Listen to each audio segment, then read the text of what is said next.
The afternoon sun streamed through the windows of the Cruz family home in Los Angeles. Rebecca sat alone in the living room, staring at her laptop screen showing an old 2017 interview of Terry, discussing his addiction struggles. After 30 years of marriage, they'd publicly shared their journey through his addiction to adult entertainment, gone to therapy, and seemed stronger.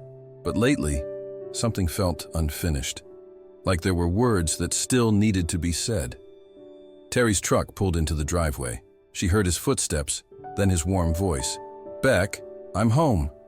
"In here," she replied, steadier than she felt. Terry appeared in workout clothes, his face lighting up with that genuine smile. But today, Rebecca saw concern as he noticed her serious expression. "Everything okay?" he asked, settling beside her on the couch. Rebecca looked at this man who'd become a symbol of vulnerability and growth to millions. He'd been open about his struggles and healing journey, but there was something she'd never fully expressed. "Terry," she began quietly but firmly, "we need to talk, really talk, about everything." His expression shifted to the attentiveness that came from years of learning to truly listen. "I've been thinking about all those interviews where you talk about your addiction," she continued. "I'm proud of you, but in all the healing and therapy and public conversations, I don't think I've ever really told you how it felt for me. Not the supportive wife version, the real version." Terry's hand stilled in hers, recognition dawning in his eyes. This wasn't going to be comfortable, but it was necessary. Rebecca stood up, needing distance for what she had to say. She walked to the window, looking at their garden, before turning back. "Do you remember that night in 2014 when I found those browser histories? When I realized the extent of what had been happening?" Terry nodded slowly. "Yes, you were focused on your shame and guilt. I held you, comforted you, told you we'd get through it together." Her voice cracked. "But Terry, I was dying inside." She sat in the chair across from him, maintaining space. "For months before that night, I knew something was wrong. I felt it, in how you looked at me, touched me, or didn't. I felt invisible in my own marriage and convinced myself it was my fault. That I wasn't attractive enough, interesting enough." Terry's face contorted with pain, but Rebecca held up her hand. "Let me finish. When the truth came out, part of me was relieved because I wasn't crazy. But another part was angry. So angry, Terry. And I never let myself feel that anger because I was busy being the supportive wife." Her voice grew stronger. "I went to therapy and talked about forgiveness, but never about the nights I lay awake wondering if our marriage was a lie.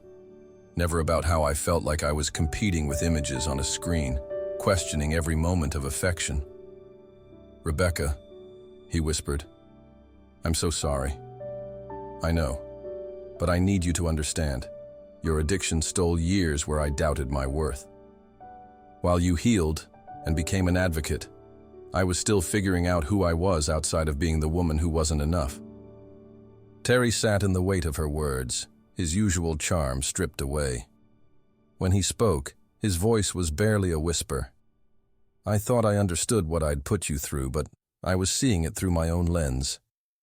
He stood slowly, running hands over his face. "Why now? After all these years? Why are you telling me this now?" Rebecca considered carefully. "Because last week, during that interview about rebuilding trust, I realized our story isn't as finished as we tell people. And because I want to make sure we're really okay. Not just we survived okay, but truly okay. What do you need from me? I need you to sit with this. Your healing happened in public spaces with support. Mine has been quieter, lonelier, and it's still happening." She moved closer, but didn't touch him. "When you talk about our marriage publicly, you're telling your version. It's valid, but it's not the whole story." Terry's face crumpled. "Have I been speaking for you when I should have let you speak for yourself? Sometimes, And I let you because it was easier. But I don't want to do that anymore." Silence stretched between them, filled with 30 years of history. "Rebecca," Terry said finally, voice thick with emotion. "Do you still love me? Not the man I'm becoming, but me, right now, with full knowledge of everything I've put you through?" Rebecca studied his face, the one she'd fallen in love with, that had looked at her with desire then turned away in shame, that had cried with remorse and worked toward redemption. "Terry, that's the wrong question." His eyebrows furrowed. "The question isn't whether I still love you. I never stopped. The question is whether I've learned to love myself again, after years of feeling like I wasn't enough." She walked to the window, then turned back. "And the answer is yes. But it's been a journey I've taken largely alone." Terry was quiet, then spoke with weight and maturity. "Rebecca, I want to say something. For years, I've told our story as redemption, second chances, a man finding his way through a good woman's love. You're right. That's my story from my perspective." He stepped closer. "But your story is different. It's about a woman who loved someone so much she lost herself, then had to find herself again, not because of what I did, but in spite of it." Rebecca felt tears forming. "Your story is about strength I didn't know you were summoning, grace I didn't deserve, forgiveness I couldn't earn. While I fought to save our marriage, you fought to save yourself." "Yes," she whispered. Terry moved closer. "Rebecca Cruz, the woman standing here who had courage to tell me hard truths. She is the strongest, most beautiful person I've ever known." His voice broke. "I'm not asking you to keep being the strong one.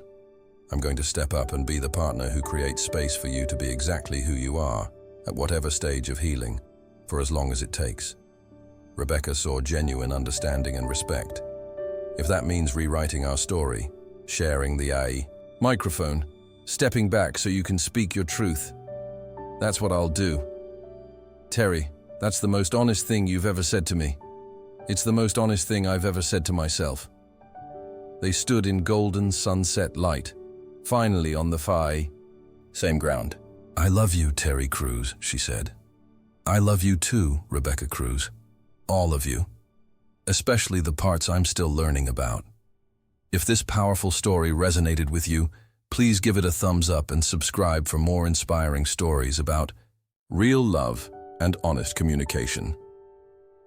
Share this video with someone who needs to hear their story matters too. What difficult conversation have you been avoiding?